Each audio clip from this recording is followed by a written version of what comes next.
Buenas noches muchachos, ¿cómo han estado? Este es uno de los primeros videos que vamos a tener en vista de las situaciones que ustedes perfectamente conocen y que han dado pie a que efectivamente analicemos unas, digamos, circunstancias especiales y miremos la forma en hacerles llegar a ustedes la información del avance de las clases, llevárselas de la mejor manera explicadas para que ustedes las entiendan mucho más fácil y que avancemos necesariamente en la evacuación del conocimiento de todos los títulos, tipos penales, además que se encuentran en el Código Penal, porque entendemos necesariamente que a pesar de que el Código Penal es bastante extenso, pues el hecho de que se empiecen a recortar las clases de esa manera, que no es culpa de ustedes ni obviamente por supuesto de la universidad tampoco, pues sabemos y consideramos que la forma más pertinente para hacerlo y la mejor forma para hacerlo pues es a través de estos videos, a través de canales como YouTube, al cual todos tenemos acceso y de la forma más fácil lo podemos hacer. Lo voy a tratar de hacer por títulos para que no sean los videos tan extensos. Y lo primero que quiero decirles es que esta decisión fue concertada y dirigida directamente por el doctor Germán Navas Talero, el docente de la materia. Fue aprobada por la universidad y en ese orden de ideas, pues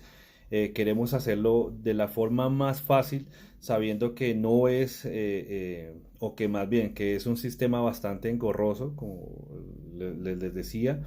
pero pues que atiende a las necesidades y a las circunstancias especialísimas que en este momento está viviendo el mundo. En la última clase habíamos quedado en que ustedes debían adelantar el estudio del código hasta el artículo 269I, J, perdón, la parte de transferencia no consentida de activos. Sin embargo, en la parte final del código de este título especial sobre el patrimonio económico, la afectación al patrimonio económico, existen un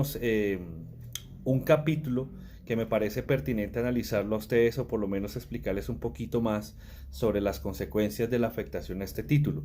Y es el capítulo octavo de este título séptimo del patrimonio económico y es el que hace referencia al daño.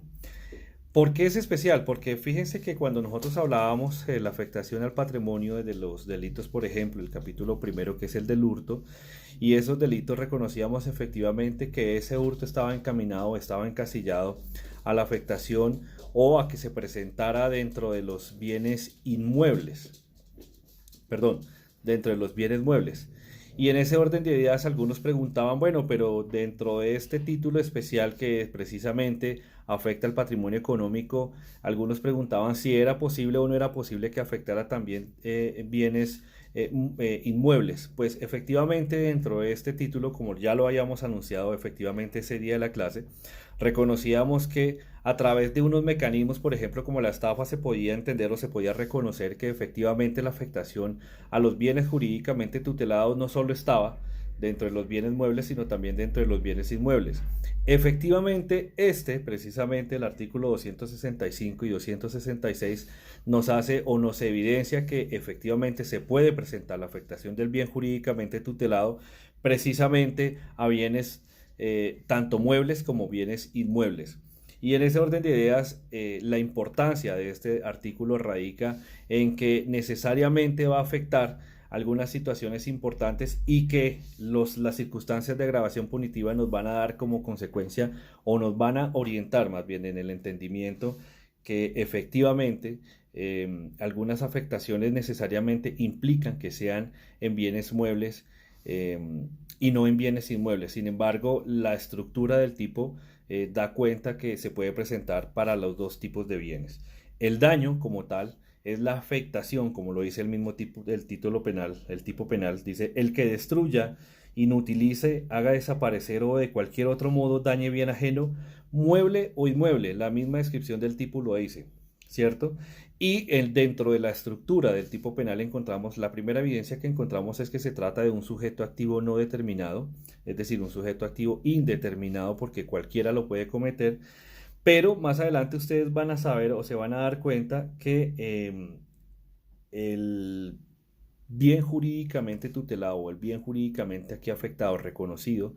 y por el cual se pretende proteger y sancionar a quien lo destruya o manipule o lo dañe, va a tener unas consecuencias especialísimas de acuerdo a ese bien, de acuerdo a la destinación y de acuerdo a quien pertenezca el bien en este momento. Así las cosas, analizamos que el que destruya, pues obviamente es dejar inservible ese elemento, ese bien. Encontramos dentro de los verbos rectores que inutilice el objeto, y ese inutilice el objeto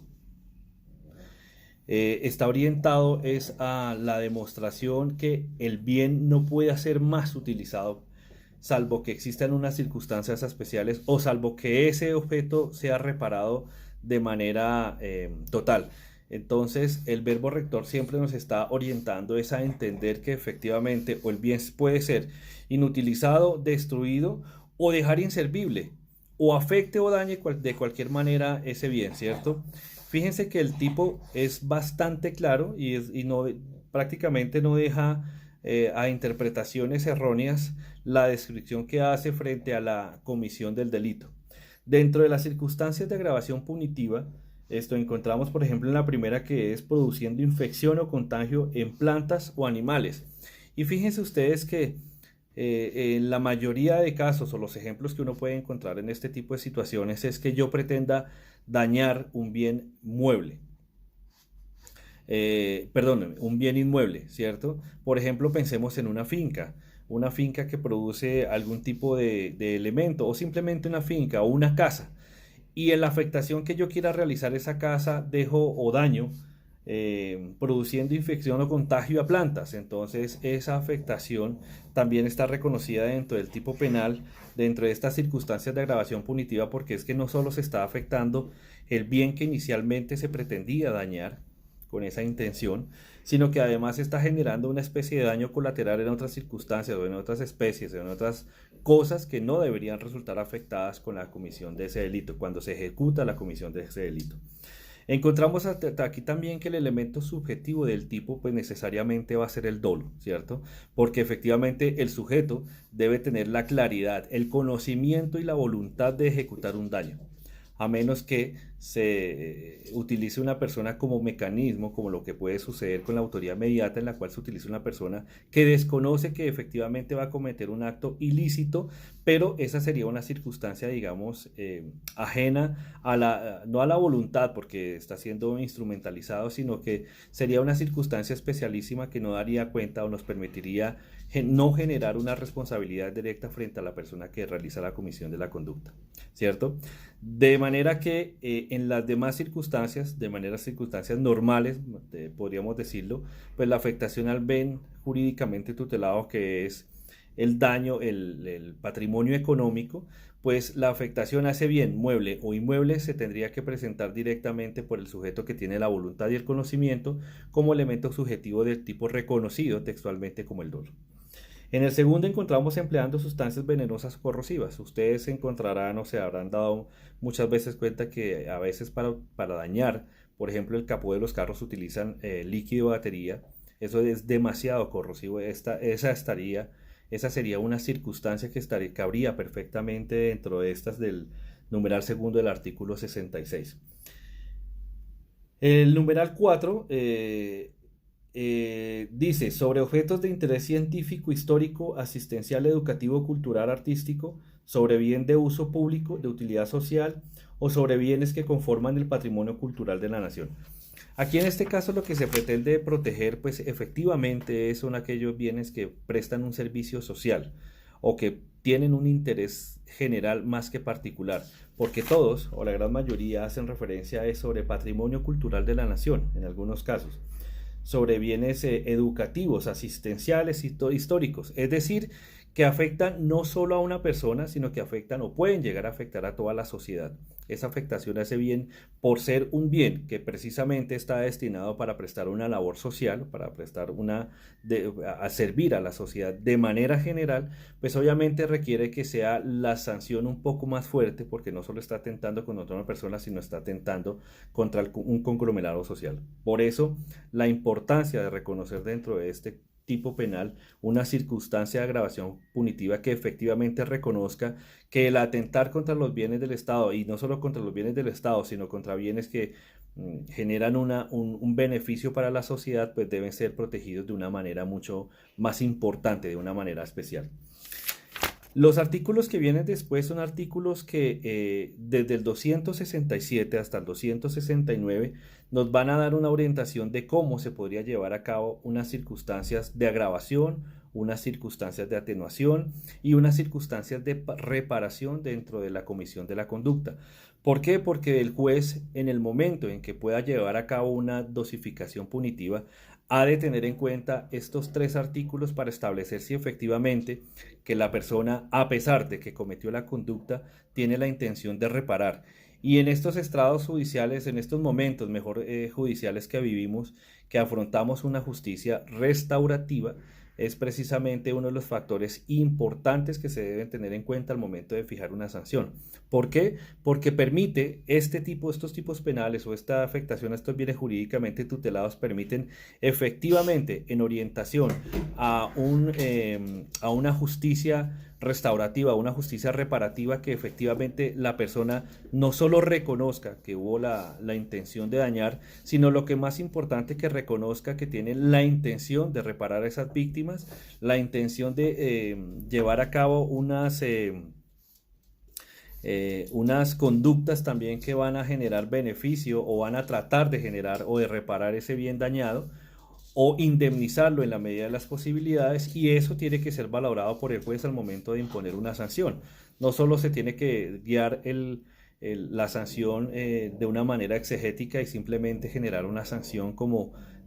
forma del Estado de imponer su poder coercitivo frente a las personas que llegan a cometer una conducta, sino que se tiene que permitir, en este momento la justicia lo permite, y se tiene que permitir que efectivamente la justicia sea restaurativa y evidentemente sea reparativa. Por eso es importante, cuando ustedes terminen de analizar este título séptimo, y que reconozcan que dentro de las circunstancias especiales, dentro de la adecuación típica que se pueda llegar a hacer y en el momento de la dosificación punitiva, que estudien las circunstancias tanto de agravación, efectivamente cuando sobrepasa los 100 salarios mínimos, o cuando efectivamente, como analizábamos en las circunstancias del daño, que cuando son bienes del Estado existe o necesariamente se presenta un agravante, sino que además existen unas circunstancias de atenuación punitiva que están sustentadas en la reparación, en la indemnización del bien dañado. Hasta aquí este título séptimo. En un siguiente video les hablaré sobre el título séptimo A, que es un título muy pequeñito, que es delitos contra el patrimonio cultural sumergido, y entraremos al título octavo, que es delitos contra los derechos de autor, entendiendo que el título séptimo bis ya fue analizado y fue expuesto por una persona que es ingeniera de sistemas y que conoce realmente cómo es que se presenta la afectación en estos tipos de delitos informáticos que ya ustedes analizaron anteriormente, y que hacen referencia al phishing y bueno, a todas esas formas delictivas, y que también de alguna manera están conectadas con el hurto, porque existe dentro de la tipificación que por ejemplo contiene el 269 J, o algún de esos artículos se hace referencia o remite directamente a la comisión del delito del hurto agravado. Entonces, ya habiendo visto esos artículos, ustedes ya los tienen reconocidos. En un próximo video, como les digo, les estaré hablando sobre el artículo séptimo A, el título séptimo A y el título octavo. Feliz noche.